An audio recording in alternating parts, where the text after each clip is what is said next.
Assalamualaikum warahmatullahi wabarakatuh.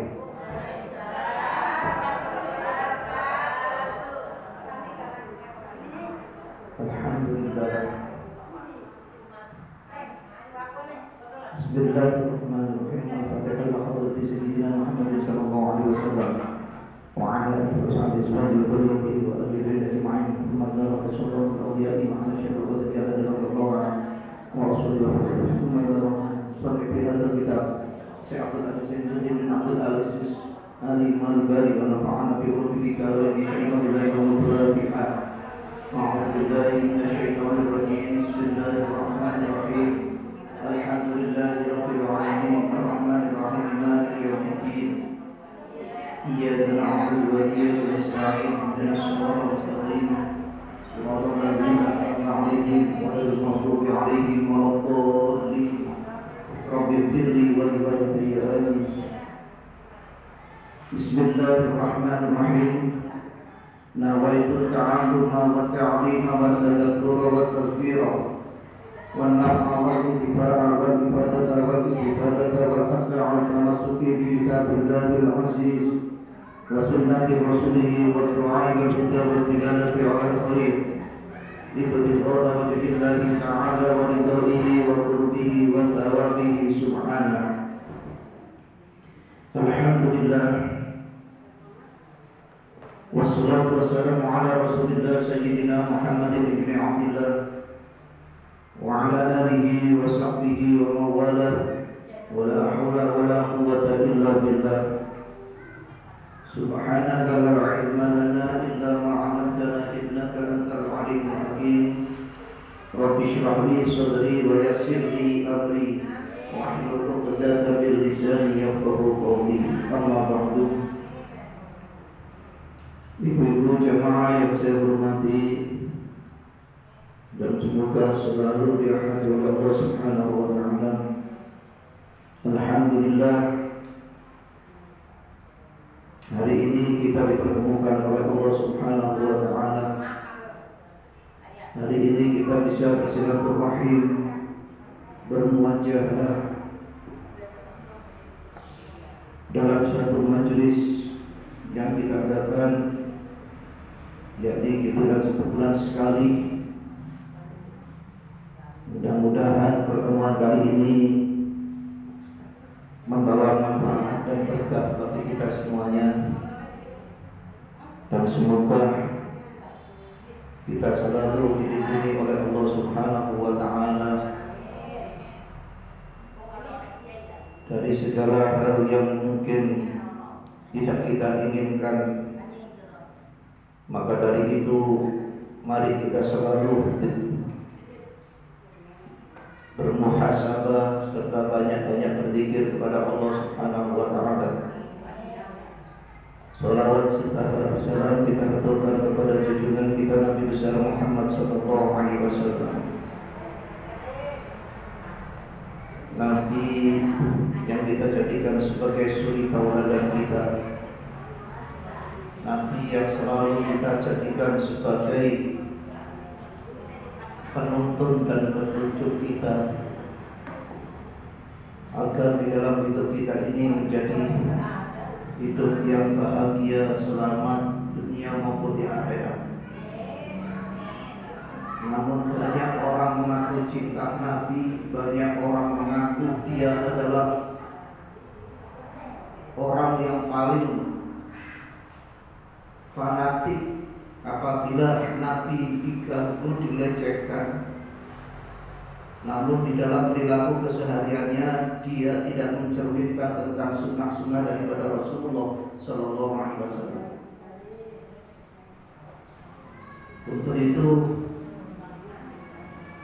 mari kita di dalam majelis kita ini kita jaga agar setiap apa yang disampaikan oleh para asatidz guru kita bisa bermanfaat di dalam kehidupan kita, serta membawa keberkahan dalam setiap daripada nafas kita.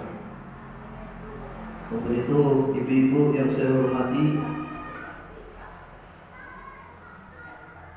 jangan lupa bahwa jadikanlah sholawat kepada Rasul itu kewajiban yang tidak bisa kita tunda. Karena dengan sholawat itu menunjukkan rasa cinta kita kepada Rasul.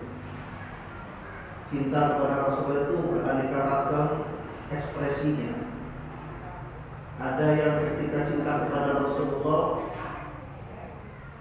dia tidak mampu untuk beraktivitas karena seakan-akan tenaga ini tidak ada ketika ingat terhadap Rasulullah SAW. Karena tidak pantas, merasa dia tidak pantas menjadi orang yang berharap untuk selalu dekat dengan Rasulullah, sehingga seakan-akan dia tidak mampu untuk memberikan gambaran bagaimana dia dengan Rasulullah. Maka aktivitas seakan-akan tidak ada, tenaga seakan-akan tidak ada. Itu digambarkan seperti halnya Sayyidina Bilal bin Rabah. Kemudian ada lagi yang rasa cintanya ini begitu besar kepada Rasulullah SAW, sehingga dia selalu menjaga sunnah-sunnah daripada Rasulullah SAW dalam kehidupannya. Dan ketika disebut nama Rasulullah bergetar hatinya. Itu adalah ciri orang cinta kepada Rasulullah. Nah, kalau kemudian ditanyakan, kalau kita mengaku cinta kepada Rasulullah, apa yang kita lakukan? Sementara kita sering mengumbar mulut kita, mengumbar perilaku kita yang tidak mencerminkan terhadap Rasulullah SAW.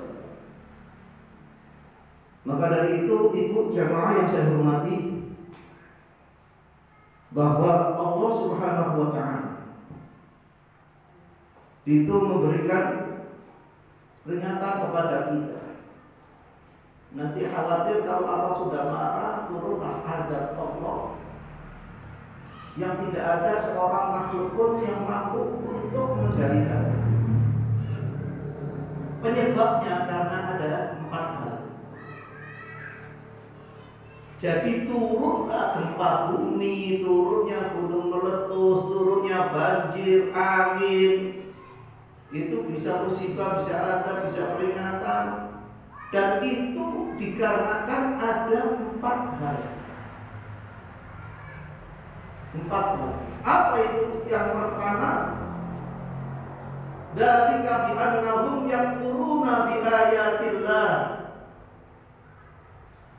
yaitu mereka pada kufur kepada ayat-ayat Allah. Ayat-ayat Allah itu ada yang tercipta berupa makhluk, berupa alam ini tanda-tanda kebesaran Allah, termasuk ayat-ayat Allah. Yang kedua, ayat-ayat Allah itu termaktub di dalam Al-Quran. Kalau sudah orang sudah yakfuruna, mereka sudah kufur kepada Allah, murtad kepada Allah, maka hati-hati, siap-siaplah kita untuk menghadapi daripada ancaman Allah Subhanahu wa Ta'ala. Makanya tempat-tempat yang terjadi gempa bumi, gunung meletus, terjadi banjir, angin, itu kita koreksi. Apakah itu ada enggak? Kemurtadan di situ ada enggak? Ya, sudah orang berani, contohnya apa? Orang murtad itu bukan berarti hanya dia menyembah selain Allah, tidak. Orang mabuk mati belum bertaubat, matinya sama dengan menyembah berhala. Sehingga orang mati mabuk gak wajib disolatin. Murtad.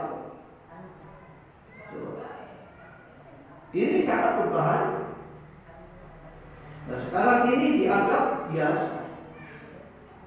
Dianggap itu adalah merupakan kewajaran, perilaku yang tidak baik itu dianggap wajar. Ini sangat mengancam kita nanti. Kemudian yang kedua, wa yaqtulunal anbiya'a bighairi haqqin. Mereka membunuh nabi dengan cara yang tidak benar. Tidak mungkin Pak masa nabi dibunuh. Nah, sekarang nabi juga tidak ada. Ya, nabi tidak ada. tetapi rohnya Nabi masih ada di dalam diri kita. Apa itu? Sunnah-sunnah daripada Rasulullah SAW. Kalau kita sudah mengabaikan sunnahnya Rasulullah, sama dengan kita membunuh Nabi. Nah, sunnah yang mana? Nah, contohnya gini. Misalkan ibu punya suami, ibu namanya Fatimah, bapaknya namanya Abdullah, suaminya namanya Nur Hasan. Karena suami ini orang yang dipandang terkenal, akhirnya ibu menggunakan nama suami di belakang ibu. Yang seharusnya nama itu adalah nama bapaknya yang harus digandengkan, bukan nama suaminya. Makanya Rasulullah nggak pernah menyebutkan yang namanya Siti Khadijah itu adalah digandengkan dengan nama Rasulullah. Tetap menggunakan nama bapaknya, binti Khuwailid. Nah, kita tidak boleh menggunakan nama belakang kita itu nama suami kita, dan ini dianggap sudah biasa. Apalagi orang yang ngangkat anak nggak ada hubungan darah apapun, khawatir anak ini nanti kalau sudah besar ingat kemudian jauh dari dia, maka dia masukkan namanya bin atau binti terhadap dirinya, padahal itu anak-anak haram itu. Makanya nanti innakum tud'auna yaumal qiyamati asma'akum wa asma'a ba'akum. Sesungguhnya kalian nanti akan dipanggil satu persatu pada hari kiamat nanti, nama bapak, nama dirimu dan nama bapakmu. Kemudian kalau di dunia kita menggunakan nama orang lain, khususnya suami kita, terus bagaimana? Itu kita sudah melanggar terhadap sunnahnya Rasulullah SAW. Ini yang biasa terjadi di tengah-tengah kita. Yang kedua, sunnahnya Rasulullah ketika kita mengikuti sunnahnya Rasulullah, yaitu nikah, menikahkan anak. Ya, ketika kita menikahkan anak, yang seharusnya anak itu tidak harus direndengi, tidak harus dihadirkan pada saat itu. Untuk apa? Untuk melaksanakan akad nikah, karena sudah diwakili walinya. Tapi dengan bangga kita kemudian niru seperti di televisi. Apalagi amirnya ngomong, mana calon istrinya? Ada, suruh masuk sini biar kamu tidak jatuh. Amirnya nggak ngaji. Ya, seharusnya tidak harus direndengi, tetapi disimpan dulu karena ini belum sah. Oh, namanya nikah itu adalah hal yang suci kok. Kemudian kita campuri dengan hal-hal yang tidak baik. Ini dia. Ditambah lagi nikah belum dilaksanakan, dengan bangganya memang foto di depan pintu gerbang. Fotonya gede kan? Belum nikah sudah dipampang, peluk-pelukan, gambarnya, sentuh-sentuhan. Begitu membanggakan siapa katanya cinta Rasulullah. Kok tidak mengikuti sunnahnya Rasul? Itu diantaranya.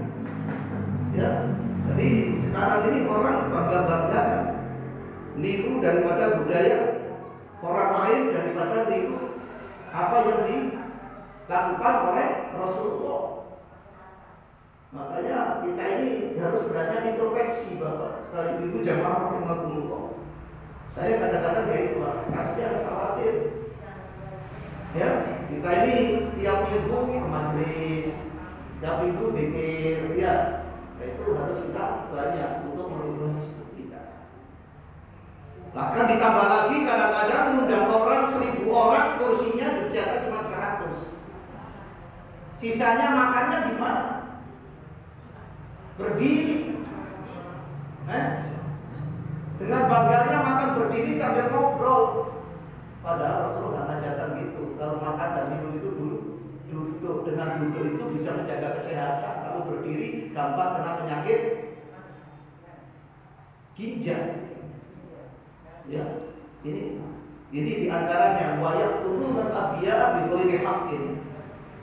Jadi mereka ini membunuh para nabi dengan cara yang tidak baik, maka Allah akan marah. Ya, itu sunnah-sunnahnya Rasul kita tinggalkan.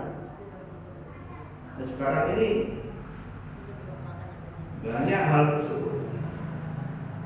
Ya, ini. Dan yang ketiga, wa idza bima asaw. Mereka yang akan ditimpa musibah apabila mereka itu berbuat maksiat. Maksiat ditampakkan kepada orang lain. Ya. Ditampakkan senang dan orang lain tidak memindahkan apa itu, tidak menghiraukan dari itu, enggak diingatkan. Apabila kemaksiatan yang sudah tampak di depan umum, kemudian yang ngerti ustaznya kiai yang mendiamkan, maka di situ semuanya akan ditimpa musibah yang akan diturunkan oleh Allah. Orang yang taat kena, karena apa? Ketika ada maksiat akan mendiamkan, maka akan diturunkan oleh Allah musibah tersebut. Kecuali orang berbuat maksiat sembunyi-sembunyi dengan kemaksiatannya, maka Allah akan menghadap dia sendiri tanpa orang lain ikut. Tapi kalau kemaksiatan sudah dilakukan dengan secara umum, alhamdulillah. Contohnya Bu, ini hari ini kita bahas homer ini. Ya, orang sekarang ini kalau sudah dianggap homer itu sudah dianggap biasa. Homer itu bukan hanya sesuatu yang cair, yang padat juga. Anak-anak sekarang ini hati-hati. Dalam pergaulan mereka sudah mengabaikan terhadap panggilan Allah, mengabaikan sholat. Kalau sudah anak berani meninggalkan sholat, ya tunggulah saatnya nanti. Jangan diheran kemudian bergaul dengan yang lain, kemudian gampang terpengaruh dengan pergaulan yang tidak mencerminkan tentang akhlaknya Rasulullah SAW. Kalau orang itu sholat, menjaga sholatnya, insya Allah, karena sholat itu adalah termasuk tanha anil fahsya wal munkar, mencegah perbuatan keji dan munkar itu sholat. Nah, sekarang kadang-kadang kita mengabaikan, tidak memindahkan, tidak menghiraukan, tidak memerintahkan kepada anak kita ketika sholat. Ya. Namun ketika ada orang salah sedikit yang menyimpang agama, teriak dia, suruh sholat enggak? Contohnya gini, ketika doa Allahu Akbar sudah dipanggil, enggak ada yang datang. Sampai selesai azannya enggak ada yang datang. Sholawatan setengah jam enggak ada yang datang, 1-2 yang datang laki-laki ya. Tahu-tahu kemudian imamnya datang sholat, jamaahnya cuma 3 orang. Ya, tiap hari, asar juga gitu. Maghrib, isya, apalagi subuh. Udah dipanggil.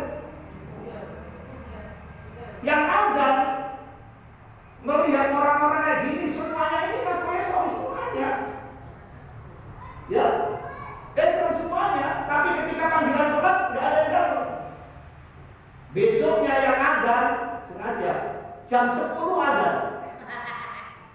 Belum waktunya ada nggak? Allahu Akbar, Allahu Akbar. Yang dengar gila itu siapa yang ada?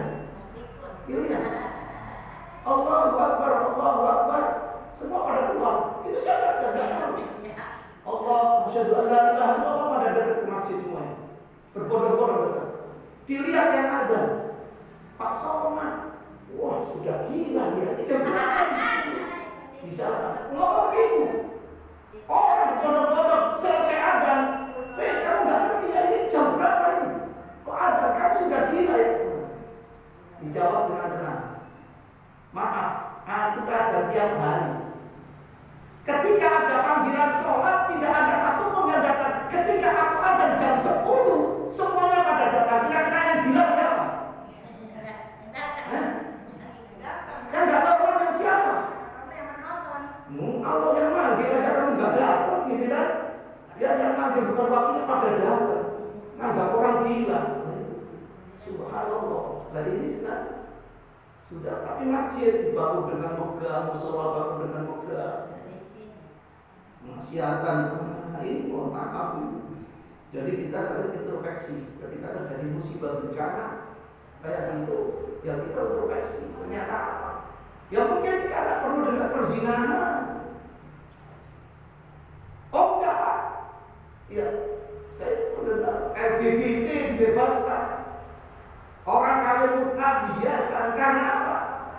Itu dianggap adalah Boleh Islam. Siapa yang membolehkan Rasulullah mengharamkan hal tersebut? Tidak ada. Islam itu boleh. Ya, itu.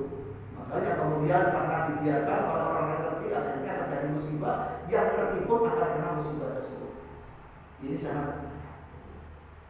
Untuk itu, ibu-ibu, mari kita sering-sering bermuhasabah, sering-sering baca istighfar, baca sholawat, ya, karena kita tahu bahwa diri kita ini, ya, termasuk orang yang nanti akan mendapatkan panggilan dari Allah Subhanahu Wa Taala. Panggilan, ya, ya kita bisa ngaca. Yang kita lihat ya visi kita. Sejatinya roh kita ini tidak pernah muda, tidak pernah tua. Roh kita ini tetap. Yang muda dan yang tua ini adalah jasmani kita. Itu menggambarkan kalau sudah kelihatan pada itu sudah ada, berarti kita sudah dekat dengan ajal. Begitu sebagai beban kita. Ya, bahkan ajal itu datang nggak nunggu tua sudah. Ya, untuk sebagai intervensi. Kemudian ketika dikatakan dari kami ma'asum wa kanu ya'tadun, dan mereka juga mempunyai sifat berlebih-lebihan. Ya. Terhadap perilakunya enggak bersyukur kepada Allah. Kita ini menjadi hamba Allah, enggak minta dikasih oleh Allah. Allah enggak nyuruh kita macam-macam. Suruh apa yang diperintah oleh Allah, kita disuruh untuk liya'budun, untuk ibadah kepada Allah. Allah nggak minta balasan apa kepada kita, dan Allah tidak butuh, kita yang butuh. Kadang-kadang kita lupa kalau sudah mimpi, lupa, ya. Kalau sudah keluar dari majelis, lupa, majelis ingat. Apalagi, masya Allah, kalau saya cerita tentang bagaimana ibu-ibu sebagai istri terhadap suami, kita sebagai istri sering bentak suami. Apakah itu dicontohkan suami adalah termasuk sunnah Rasul? Kadang-kadang kita bukan hanya menjadi suami, menuntut suami yang suami tidak mampu untuk melakukannya, kita tuntut, kita paksa. Itu nggak boleh. Sebagai istri nggak boleh. Ditambah lagi kemudian, selain kita membentak suami, dan juga kita sering mengabaikan tentang kebutuhan suami. Perilaku-perilaku ini akan terjadi pada istri. Kurang lebih 19 perilaku istri yang bisa menimbulkan istri masuk neraka karena menganggap suami. Ini sangat bahaya. Jangan dianggap ringan. Makanya kalau saya kemarin menyampaikan majelis ibu-ibu juga gitu. Kalau ibu-ibu cinta kepada Rasul, ikut Rasul. Kalau cinta kepada Rasul, ikuti keluarga Rasul. Kalau disuruh ikutin jauh, ibu yakin nggak mau, yakin nggak mau sudah. Masih untung kita itu punya cara yang terbaik untuk mencintai Rasulullah SAW. Kalau disuruh ikutin, ya Allah, Siti Fatimah itu adalah kesayangan Rasulullah. Rasulullah itu kalau keluar rumah, datang dia Siti Fatimah dulu. Pulang dari luar, datang lagi. Saking cintanya kepada Siti Fatimah. Bagaimana perilaku Siti Fatimah? Ketika Siti Fatimah kemudian melakukan sesuatu yang Sayyidina Ali tersinggung, Rasulullah sampai ngomong, seandainya Sayyidina Ali belum maafkan, aku tidak ada datang kepadamu. Sehingga sangat taat dan takdir terhadap suami. Siapa Siti Fatimah? Adalah seorang yang nanti akan menjadi pemimpin surga. Bagaimana penampilannya Siti Fatimah? Penampilan Siti Fatimah adalah dia menggunakan baju dengan 20 tambahan. 20 tambahan. Terus kita bagaimana? Jauh. Maka dari itu, yuk apa yang harus kita lakukan? Minimum, yakni kita cinta kepada Rasul, yakni banyak selawat kepada Rasulullah SAW. Kita jaga perilaku kita. Inilah diantaranya kadang-kadang kita itu melakukan sesuatu berlebih-lebihan sebagai istri yang punya harta yang lebih banyak daripada suami, akhirnya kita berlebihan untuk mensikapi suami. Bahkan kadang-kadang kita ngomong sampai menuntut, sampai mengungkit-ungkit pemberiannya terhadap suami. Itu haram hukumnya sebenarnya. Orang yang kayak demikian ibadah fardu dan sunnahnya tidak akan diterima Allah. Alhamdulillah, ini ada. Ya, ini saya sampaikan karena kita semua ini adalah termasuk cinta kepada Rasulullah. Yang kedua karena kita ibu adalah wanita yang gampang untuk berbuat dosa di dalam rumah, tetapi harus kita jaga jangan sampai itu terjadi. Babu syarbil khamr. Qala Rasulullah Ta'ala, a'udzu billahi minasy syaithanir rajim. Ya ayyuhalladzina amanu innamal khamru wal maisir wal ansabu wal azlamu rijsun min 'amali syaitan. Fajtanibuhu la'allakum tuflihun. Ya ayyuhalladzina amanu, hai orang-orang yang beriman, innamal khamru, hanya sesungguhnya khamr wal maisir judi, wal ansabu mengundi dengan berhala, wal azlamu dan undian-undian yang biasa dipakai kita undian, ya, undian lomba atau apapun kita senang kalau dapat hadiah senang. Tapi kemudian ada yang berbeda. Jangan membiasakan untuk hal ini dilakukan. Wal azlam undian berjesun dibenci. Min amal syaitan merupakan bagian daripada perbuatan syaitan. Fajtanibuhu maka jauhilah ya perbuatan itu. Fajtanibuhu la'allakum tuflihun agar kamu menjadi orang yang beruntung. Jadi orang yang melakukan khamr, judi, menyembah berhala, melakukan undian, itu bagian daripada perbuatan setan.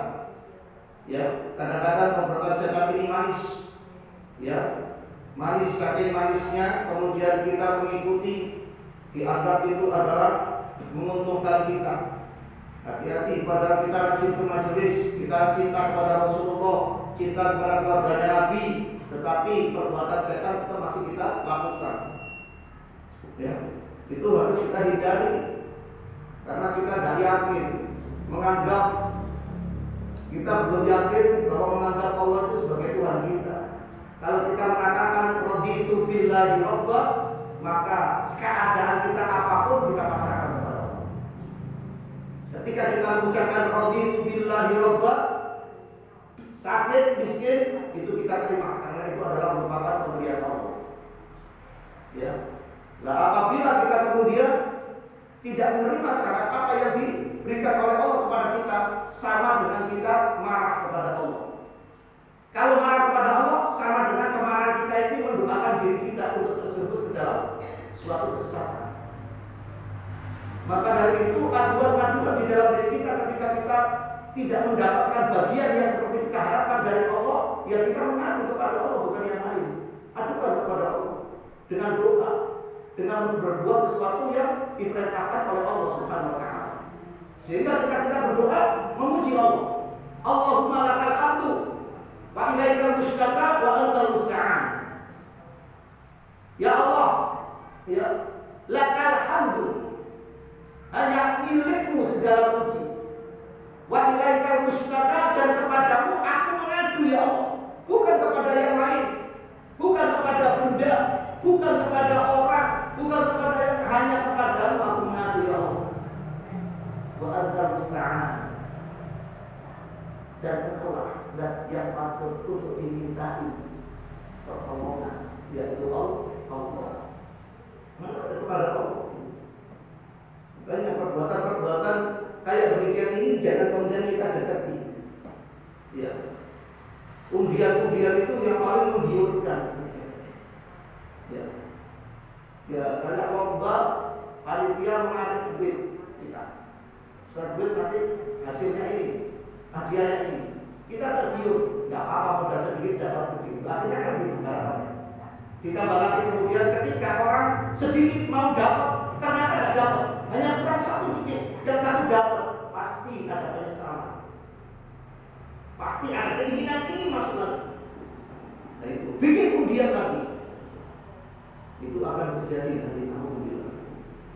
Jadi khamr yang memabukkan, maisir, judi apa aja. Nah sekarang di sini ada judi online. Kemarin di Bojonegoro itu banyak orang-orang ibu-ibu yang ingin cerai, menuntut cerai suaminya gara-gara judi. Suaminya jarang untuk pulang rumah, suaminya jarang memberikan nafkah. Ya, suaminya tidak lagi sayang karena apa? Dia sibuk dengan judi online. Itu jadi berubah. Ya, sekarang ini kalau zaman modern ini judi tidak harus kita keluar rumah. Suami saya di rumah, kami di rumah aktivitasnya tidak ada kecuali 3 HP. Ya, itu hati-hati kalau suami setiap hari buka HP, hati-hati. Dia tanya ada apa? Gitu. Ya, ini yang akan kita hadapi di tengah-tengah ini semua adalah merupakan perbuatan setan. Setan itu adalah selalu akan menjerumuskan kita. Ya. Waqala Rasulullah sallallahu alaihi wasallam kullu muskirin haram. Rasulullah bersabda setiap yang memabukkan itu haram. Apapun ya yang memabukkan, baik sedikit maupun banyak, kalau itu sifatnya memabukkan haram. Nah sekarang ini hati-hati anak-anak pintar. Mabuk bukan karena khamr yang cair, tidak membeli minuman, tetapi obat sekarang pil. Nah itu sangat luar biasa. Kenapa anak sekarang itu berani? Kenapa kemudian orang diam-diam kemudian dilukai? Kok bisa nalar rasional secara positif itu kok nggak ada? Hati perasaannya kok nggak ada? Kenapa? Karena dipengaruhi akalnya, keinginan melalui obat-obatan. Kenapa ini terjadi? Karena dia sudah jauh dari Allah. Allah jadi abaikan, sholatnya sudah dikerjakan, akhirnya dia berubah. Sampai di Bogor terangkat anak-anak yang tangkap, ditanya, kamu kenapa? Kok ada orang nggak salah itu kemudian kamu lukai, kamu culik, kamu bunuh? Kenapa? Apa jawabannya? Iseng. Loh, coba akalnya itu langsung nggak bunuh orang iseng. Loh di sekarang itu sudah banyak bagian. Ini yang kadang-kadang dari bahasa sebenarnya harus. Jadi orang ini juga belajar dan itu dibiarkan oleh komisi kemarin ketangkap 24 ya keluar lagi. Ya, ini keluar lagi. Setidaknya harus diproses. Karena apa? Ya nggak pernah dicegah kembali. Karena semuanya komisi kenal siapa penting. Akhirnya kan rusak, yang nanggung resiko ini siapa? Yang masyarakat yang benar-benar.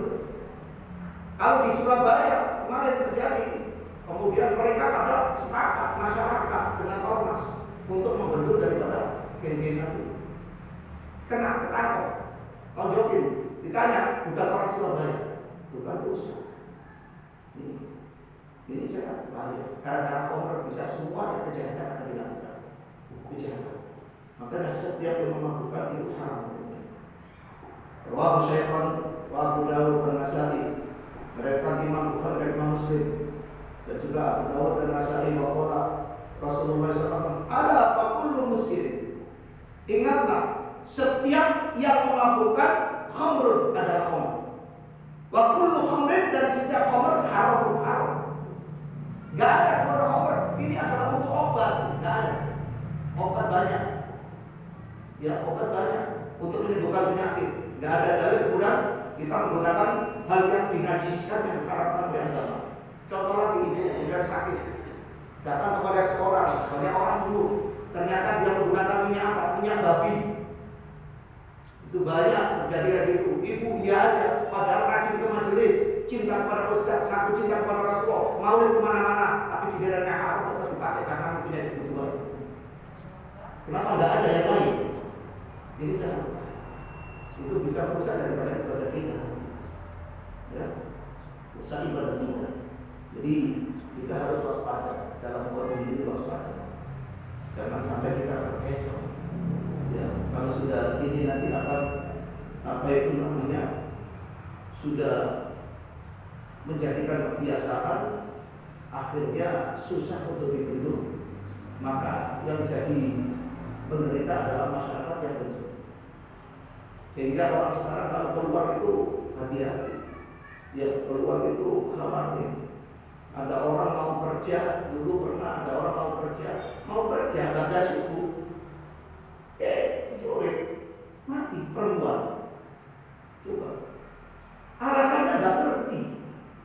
Kemudian kok akhlaknya kayak demikian. Inilah kembali lagi kita. Yuk kita kembali kepada agama. Kita kembali kepada kita didik untuk sholat. Kita didik mereka untuk sholat, supaya kita nanti tidak dimintai pertanggungjawaban oleh Allah sebagai orang tua, bahwa kita sudah berusaha sejauh mana usaha kita. Kadang-kadang orang tua itu nggak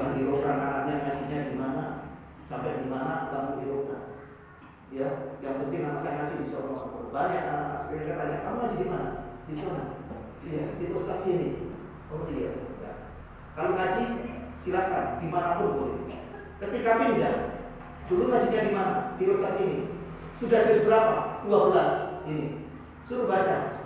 Enggak bisa. Coba alif lam mim di sini. Baca. Halaman. Siapa yang ngajarin kamu? Iya, katanya ngaji di sono. Katanya juz 12. Belum bisa. Sini mikro ambil. Belum bisa. Loh, karena apa? Kita sebagai orang tua nggak pernah kontrol anaknya. Ngajinya sampai di mana? Ya, jadi tolong dikontrol. Sampai di mana kemudian nanti anak ini supaya tahu. Sampainya di mana? Kadang-kadang anak kemudian nggak ngaji kita biarkan. Ya, main kita biarkan. Sementara pengaruh lingkungan, pengaruh medsos ini terus bergulir. Terus akhirnya menguasai anak kita jadi malas sholat, malas ngaji. Akhirnya ngikutin teman-temannya kumpul-kumpul, yang menjadikan masalah ini yang berbahaya ketika kumpul-kumpul dengan niat yang sama, visi yang sama. Iya kalau benar, kalau nggak benar. Ketika dia sendirian nggak berani, namun kumpul-kumpul ini lah. Beraninya kenapa? Sebenarnya ada hati, ada toleransi, ada hati dia, tetapi dikarenakan pengaruh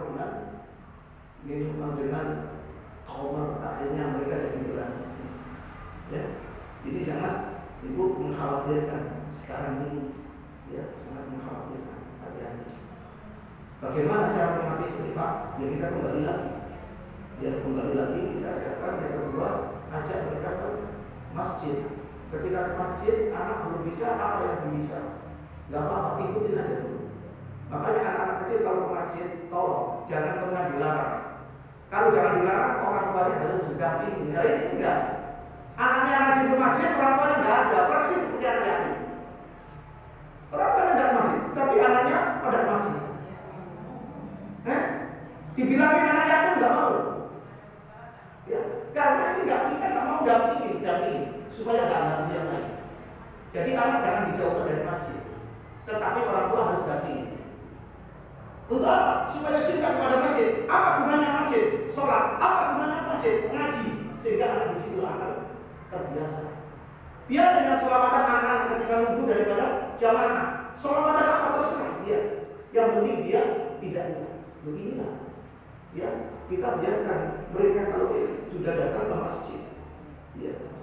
Kalau memang khawatir itu mengganggu, ya orang tuanya. Jangan ketika anaknya diingetin, orang tuanya marah. Baik, disuruh ke masjid kagak mau, anaknya nakal di masjid, diingetin orang tuanya justru marah. Oh ternyata kamu bapaknya dia. Saya kira yatim. Mengapa orang yatim? Buktinya setiap ke masjid nggak ada orang tuanya, nggak ada bapaknya. Iya, kemana bapaknya? Maka dari itu tolong kalau nggak menjadi anak yatim, kamu datang ke masjid, ajarin anakmu, dampingi anakmu kan gitu.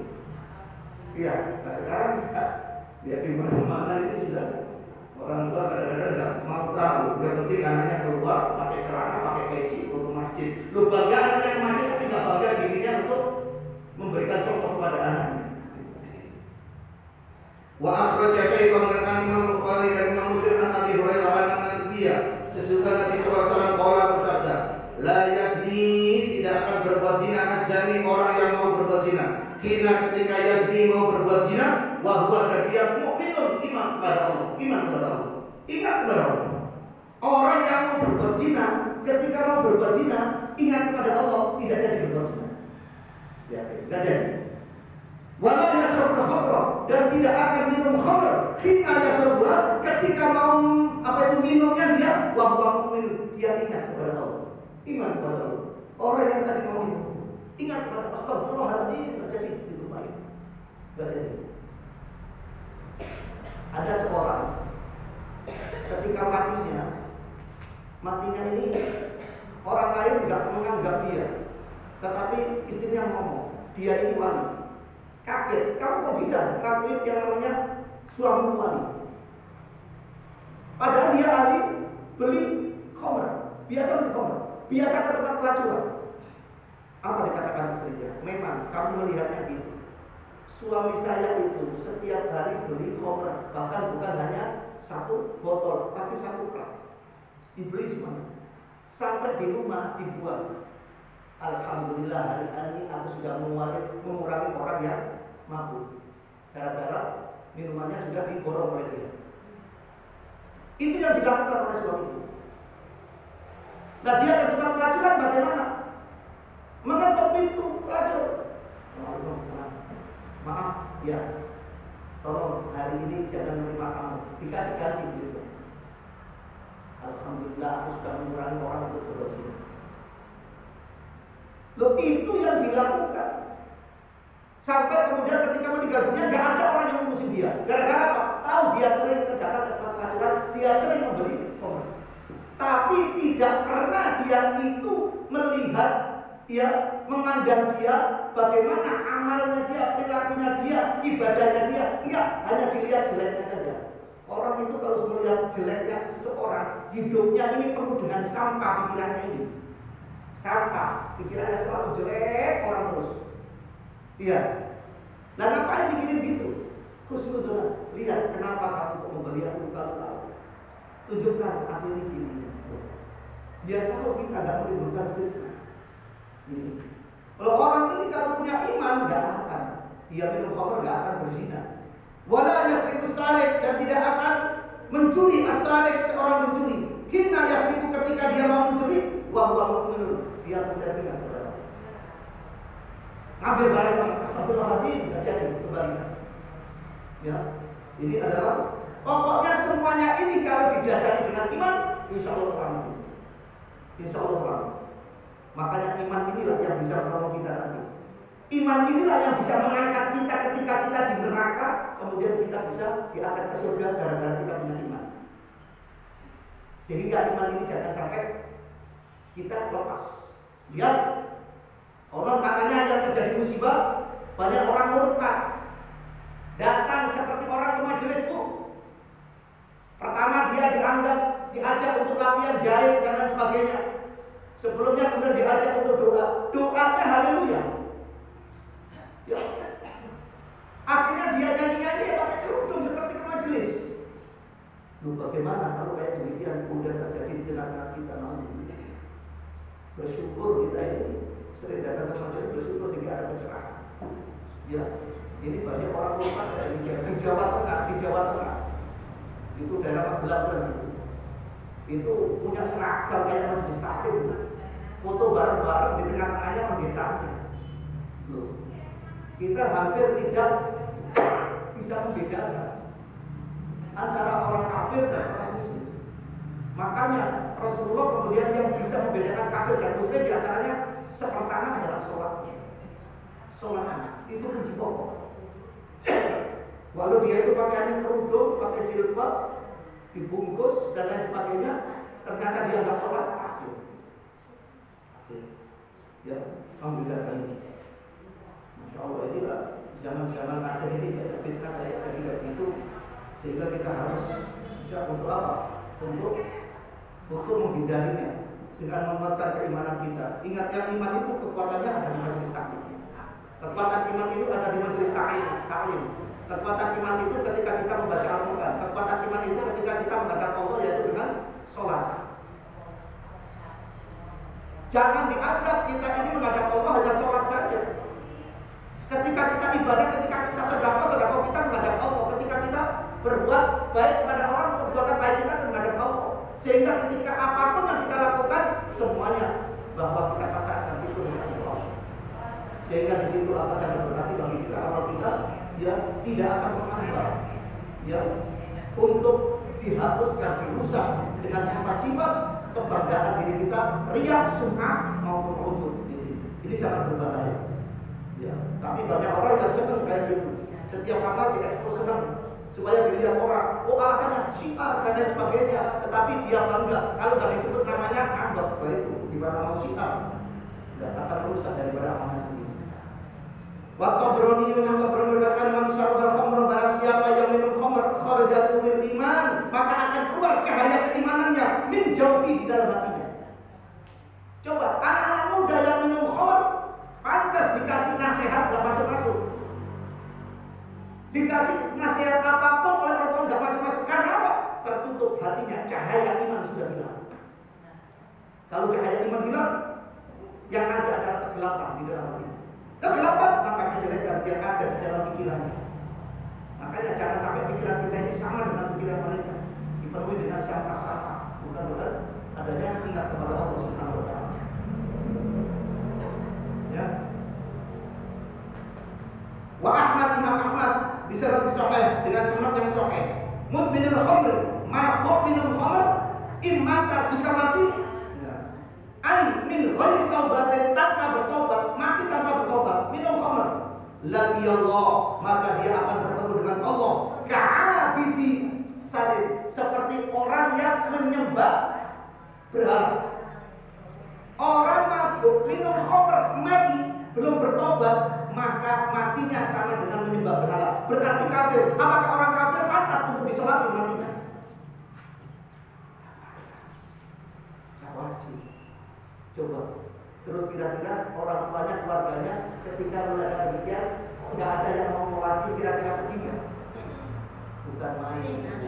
Seakan-akan dikucilkan, ini di dunia sudah disiksa, apalagi di akhirat kelak. Ya, ini benar-benar jangan dianggap remeh. Makanya majelis itu jangan kemudian kita itu senang-senang terus, tertawa terus, bahagia terus majelis. Majelis itu setidaknya kita harus bersedih karena membicarakan mengenai akhirat. Kalau tidak akan usah tidak.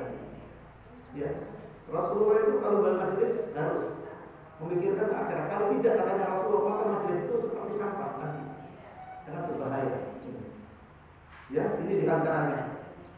Sehingga kalau orang mati ketika matinya mabuk belum bertobat, maka disitulah dia bertemu dengan Allah seperti halnya dia orang yang telah menyembah berhala. Wa Ibnu Hibban fi sahih. Di dalam suatu sanad yang sahih, man Allah, barang siapa bertemu dengan Allah mudminul khamri,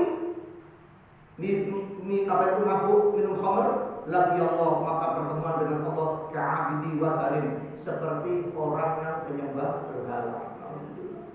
Ya, ini. Dan banyak orang yang mati karena minum khamr, banyak. Gara-gara minum khamr naik motor mabuk mati kecelakaan. Ada. Gara-gara minum khamr kemudian dia itu keracunan mati. Jadi itu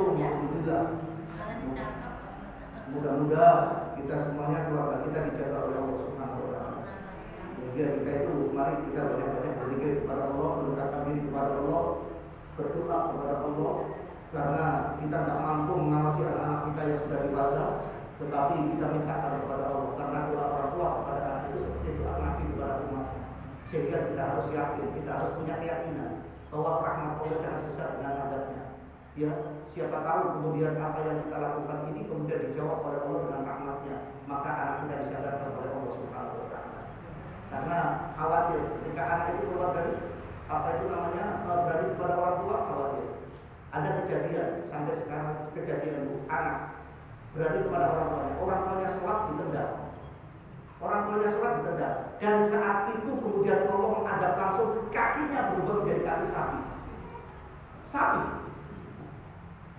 Sampai viral di sini, kakinya sapi, makanannya makanan sapi, sampai dia akan nggak masuk. Namun bisa, wajahnya manusia, kakinya sapi, sampai berkali-kali keluarganya sampai merasa Allah sedih.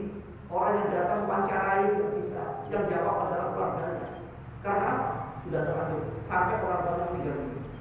Kadang-kadang kemudian dia sedih melihat itu meneteskan air mata. Karena apa? Ingat kejadian kakinya sudah menjadi seperti sapi. Inilah orang tua. Maka kita sebagai orang tua jangan sampai muncul omongan doa kepada anak, tapi tetap istiqomah doakan anak kita dengan yang baik-baik. Insya Allah mudah-mudahan Allah memberikan taufik dan hidayah kepada kita semuanya, serta mudah-mudahan anak kita dijaga oleh Allah menjadi anak yang soleh dan solehah, keluarga kita diberikan oleh Allah menjadi keluarga yang sakinah, mawaddah, warahmah, serta mudah-mudahan kita semuanya yang ada di majelis ini semoga menjadi orang yang husnul khotimah. Amin ya rabbal alamin. Wallahu a'lam bishawab. Ada?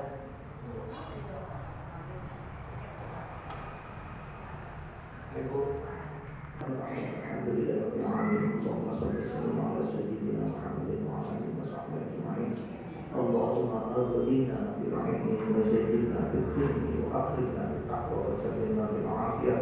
Allahumma inna nas'aluka rahmatan nabiyyin وفي الدرس إلى الملائكة المقربين اللهم اغفر لنا ذنوبنا ولوالدينا وارحمنا وتوفنا مسلما اللهم اغفر لنا ذنوبنا ولوالدينا وارحمنا مسلما ربنا هب لنا من أزواجنا وذرياتنا قرة أعين واجعلنا للمتقين إماما اللهم اجعلنا معنا وجمعنا نافعا مباركا وتقبل مقبولا معصوما برحمتك يا أرحم الراحمين ربنا آتنا في الدنيا حسنة وفي الآخرة حسنة وقنا عذاب النار وصلى الله على سيدنا محمد والحمد لله رب العالمين سبحانك اللهم وبحمدك أشهد أن لا إله إلا أنت أستغفرك وأتوب إليك.